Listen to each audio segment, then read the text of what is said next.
Welcome back to Prem and Proper here at SDH as we take you through what has been going on in the Premier League and the very short couple of days with Boxing Day and the matches that were there before we get into festive fixtures. And once again, a very, very busy weekend. What we'll do is we'll take you through the first round of matches and then go through all of the news and coaches' sound and things like that as we work our way through festive fixtures here on the back end of 2022 and sprinting to get into 2023. So let's go through festive fixtures and give you your final scores, and we'll go over standings, and we'll go over the matchups on the weekend as it really does continue starting on the 30th, and it will go all the way through the 4th and 5th as we work our way into 2023. Over the last couple of days on Boxing Day, Brentford had a 2-0 lead on Tottenham, ended up with a 2-2 draw. Brighton at a plus 110, won at Southampton by the score of 3-1. Newcastle, Miguel Almiron scores. They beat up Leicester 3-0. Wolves get a goal at the death. We'll have the description of that from Soccer Saturday coming up a little later on in the show.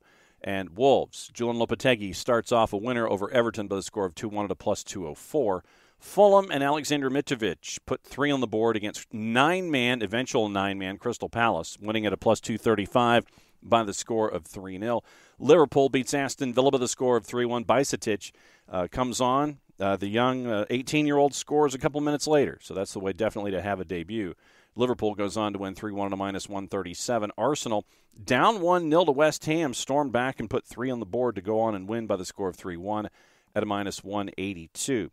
On your midweek, on the 27th, it was at Chelsea, no problems with Bournemouth by the score of 2-0 at a minus 278. Manchester United, once again, 3 different goal scorers, beating Nottingham Forest by the score of 3-0 at a minus 286.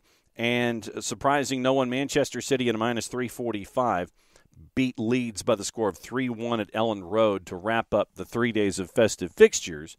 Erling Haaland scoring twice. And Rodri scoring just before the half. Had the game gone goalless going into the half, story probably would have been a little different. At least the second half would have been dictated a little differently. But Manchester City scores right at the end of the first half, puts 2 more on the board. Leeds scores a goal in the second half, and they lose it by the score of 3-1. So let's get into all of the sound and all of the information that has been going on over the last couple of days. Starting off with signings, we're only a couple days away from the January transfer window opening up. Our friends at Sky Sports News had a couple of key conversations. One, Cody Gakpo signing with Liverpool, and then updating the Mykhailo Mudryk saga and his thoughts and the thoughts in general about trying to get the Shakhtar Donetsk winger to Arsenal. Once again, here's the conversations courtesy of our friends at Sky Sports News. Huge breaking transfer news. Liverpool have signed Cody Gakpo from PSV Eindhoven for an undisclosed fee, believed to potentially reach £45 million. It's a great deal for Liverpool, this one. He really excited, didn't he, Mark, during the World Cup with those 3 goals, the 23-year-old. He'll officially become a Reds player, of course, at the start of the January transfer window. Yeah, very exciting deal. A belated Christmas present for Liverpool fans. Of course, they've been potentially looking to strengthen the top end of the pitch as well due to injuries to Diogo Jota and Luis Diaz. Interest in the player from other Premier Leagues has potentially been there as well. Manchester United were potentially interested in him in the summer, went for Anthony at Ajax instead. And Liverpool have confirmed that deal tonight on their official website. Some quotes from the forward as well. He's absolutely delighted to get this deal done, isn't he? Yeah, and of course this is a deal that's subject to a work permit. This is what he's had to say. I feel really good. I'm really excited to be here.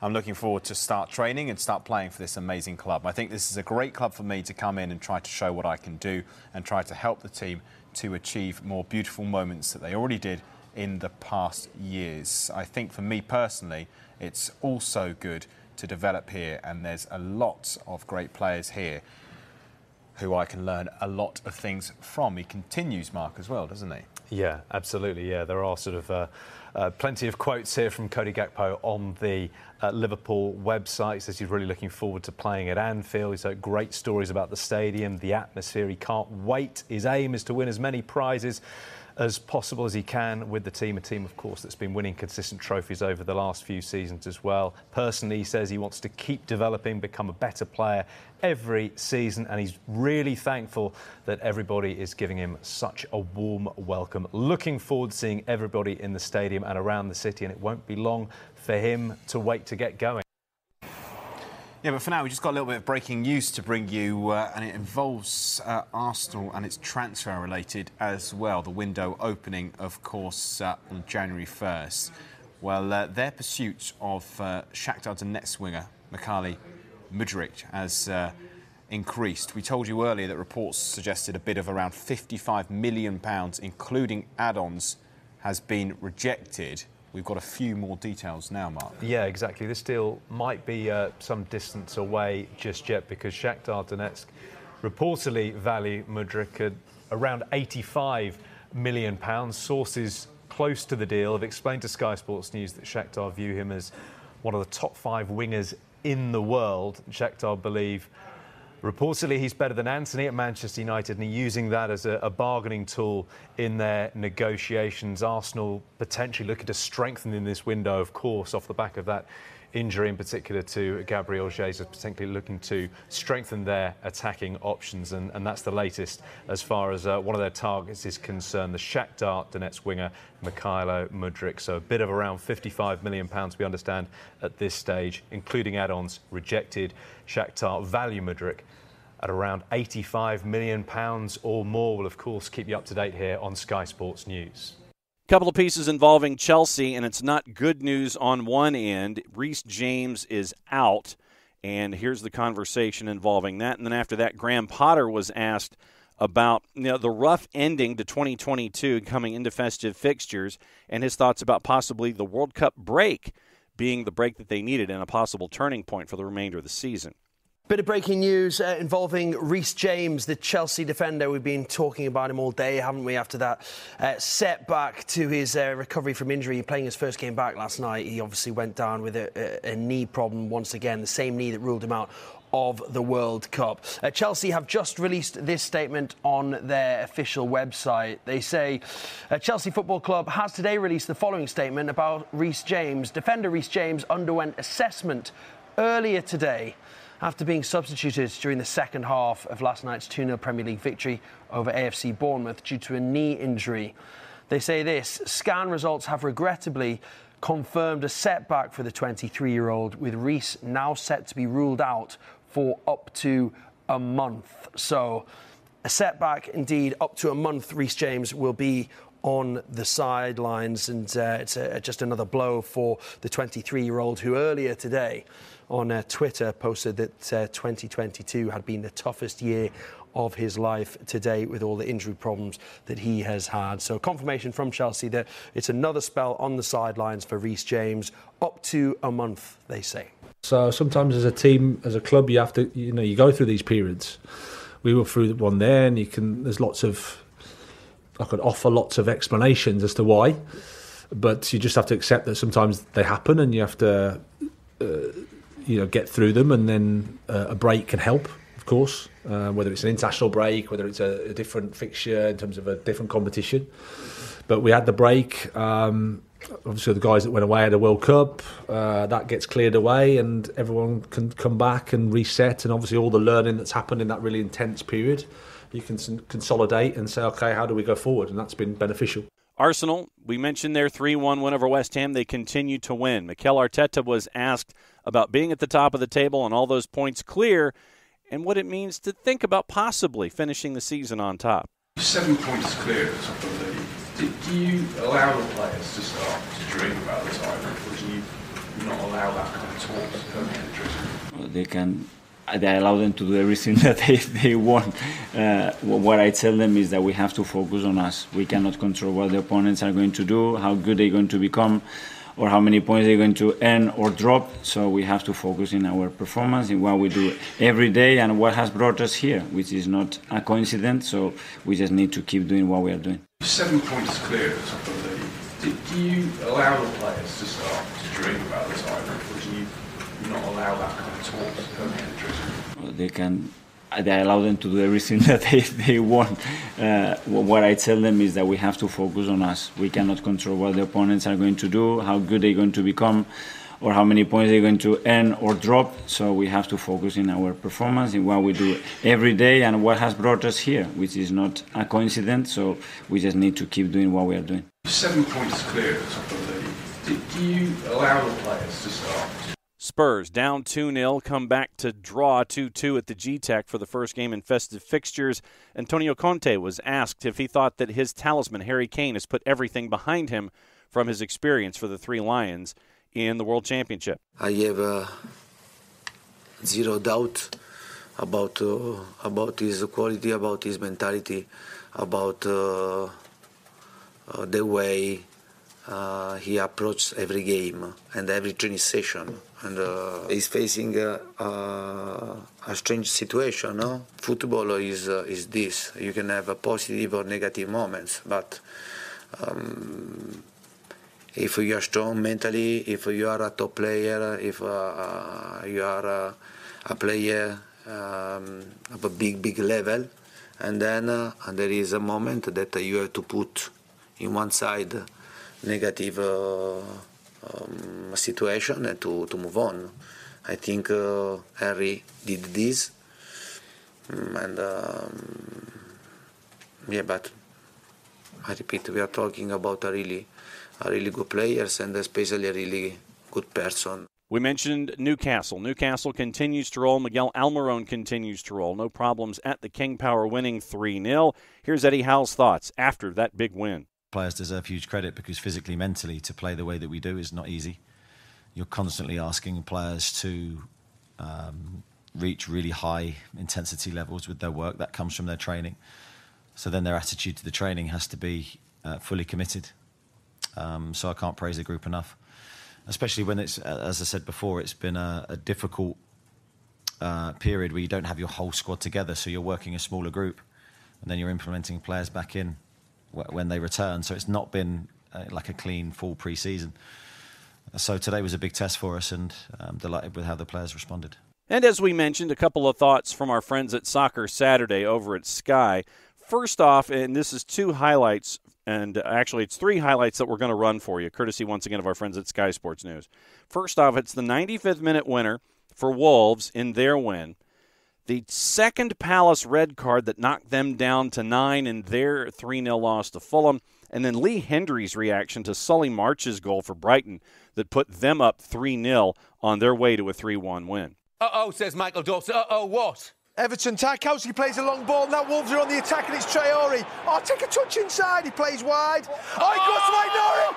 Oh, it's unbelievable. Everton are on the attack. They don't care. Wolves side it. Ball gets Traore. He's got the pace. It takes a bad touch. You think he's going to shoot? No, he thinks all the way to the back post. Aït-Nouri, the left back for Wolves, sprints up. He takes a touch on his left foot and he puts it in the back of the net. Wolves are hanging on. They ain't no more. 2-1. And Julian Lopetegui celebrates as if he was a lifelong Wolves fan. Rather than this being his first league game, he's gone absolutely ballistic on the touchline, and Everton are going to be in massive trouble as a result of this. Their only consolation is that Southampton, one of the sides below them, are losing at home today. But Wolves lead by 2-1. Uh-oh, says Michael Dawson. Uh-oh, what? Everton, Tarkowski plays a long ball. Now Wolves are on the attack and it's Traore. Oh, take a touch inside. Now then, let's go back to the game at Selhurst Park, where we think there's a red card, but really, there should not be. Alexandra Mitrovic, there's a way of describing him for that. It's a big, soft lump.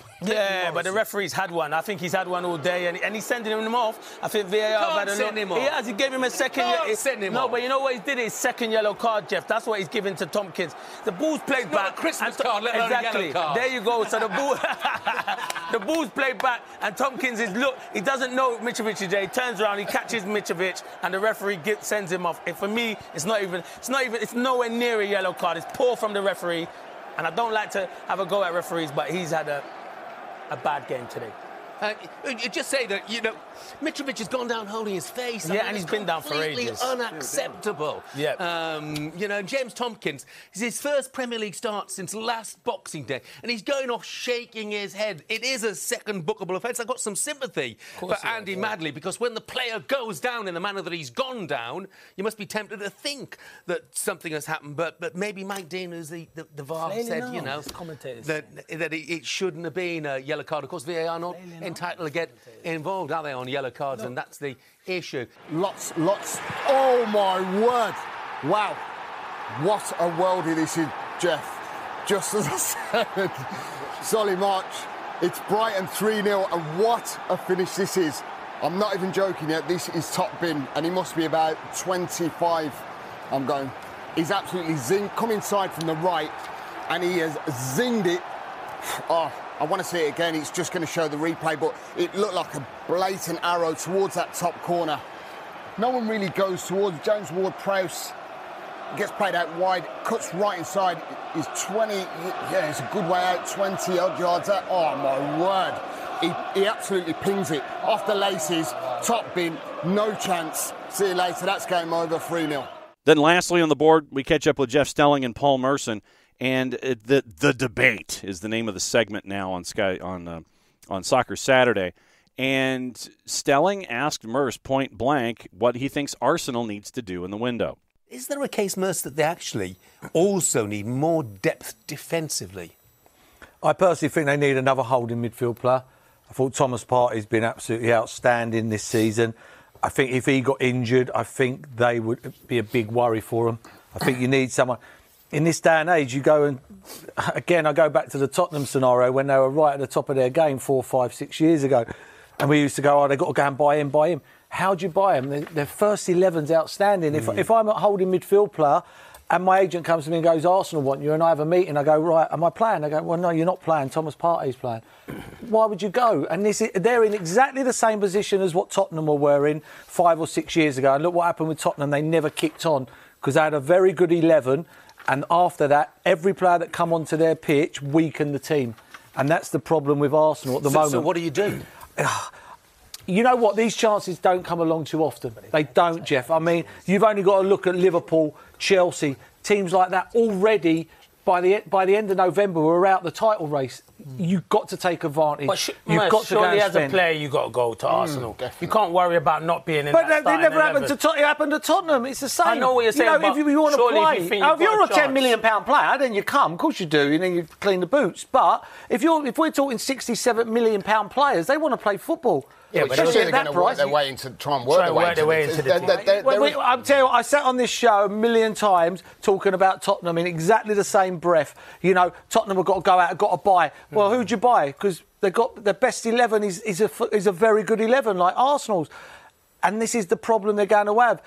Who are they going to go and get? Yeah, so where do you go from that, though? I don't. That's what I'm saying. You look at Liverpool this season, where I felt that it's caught up on. I think it's caught up on them, and that's why they haven't been able to kick on, and that's why Arsenal are in a great position. They're in a position where it could turn out to be free money spent, because if they do it right, they're going to be in the Champions League next year, and they've got their money already. Save's doing it next year and going, we better go and buy so because we come fifth this year. And for me, I think they've got to take a chance. You've got to put the trust in Edu and Arteta, because what they've done so far, you've got to say, has been absolutely phenomenal. So that puts us up to the weekend, and we'll blow through what it's going to look like over the next couple of days. We'll probably do Prem and Proper a little differently here during festive fixtures and the sprint that is the weekend. So first off, let's get into standings before we get into juice boxes for the next round of games. Arsenal, 5 points clear over Manchester City, 40 points, only one loss in their first 15. Manchester City, 2 losses in their first 15. They're at 35 points. Newcastle, third. They have won 6 in a row, and they are now 9-6-1, 33 points. They are third. Spurs, having hit each column once in the last 3, they're at 30 points in fourth. Manchester United have won 3 of their last 4. They're at 29 points. Liverpool have made their way up to 6th. They're at 25 points after winning 3 in a row. Brighton's won 3 of 4 under Ricardo De Zerbi. They're now at 24 points in 7th. Chelsea snapped a 3-game losing streak with a win, and they're at 24 points behind on goal difference, +6 to +2. Fulham's at 22 points with their win. They're now in 9th. Brentford has drawn 3 of 4, unbeaten in 4, and they are at 20 points, but they've only won 4 of 16 this year. They do have 8 draws, half of their matches. Crystal Palace has lost 2 in a row. They're at 19 points in 11th. Villa has had won 3 of 4. That was snapped. They're now at 18 points. Leicester in 13th at 17 points. They had won 3 of 4 going into the 3-0 loss. Bournemouth has lost 4 of 5. They're at 16 points. Leeds has lost 2 in a row. They're at 15 points in 15th. West Ham has lost 4 in a row. Makes you wonder about West Ham. They've lost 10 of 16 this year. They're at 14 points. Everton has lost 3 in a row. They are also at 14 points. Goal difference goes to goals scored, 13 to West Ham to 12 for Everton. Currently, the relegation zone right now has Wolves in 18th. They've only scored 10 goals this year, and they are at 13 points. They've given up only 25. So Jose Sa is really trying to keep them in as many games as humanly possible. Nottingham Forest, they've hit the column once in their last 3. They're at 13 points also, and they've only scored 11 goals this year. And they are at 3, 4, and 9, and behind Wolves right now. Southampton has lost 4 in a row. They've lost 10 of 16. They are at 12 points this year. Now, let's get you into your future matches over the next couple of days. We'll try to get you through the weekend probably and see what's going on. Get you through New Year's and possibly to January 2nd. Let's see how we can get this to sprint. All right, so on the 30th, 2:45, West Ham hosting Brentford. West Ham's a plus 106. Brentford on the road is a plus 267. Your 90-minute draw is pretty much the same spot. 3 o'clock, Liverpool is hosting Leicester. They are at a minus 323 as Leicester comes to town at a plus 871. Activity on Saturday, you have 6 matches. Starting bright and early, 7:30, Wolves and Manchester United. Manchester United's a minus 105 on the road at the Molineux. The Wolves are a plus 305. Bournemouth hosting Crystal Palace. Crystal Palace, after their 3-0 loss, will be missing some folks. They're at a plus 156 heading to the Vitality. Bournemouth is a plus 192. Your draw is a plus 229. Fulham hosting Southampton. Fulham's a plus 102. Southampton comes to town at a plus 283. Draws a plus 257. All of these are in the composite, courtesy of our friends at Odds Portal.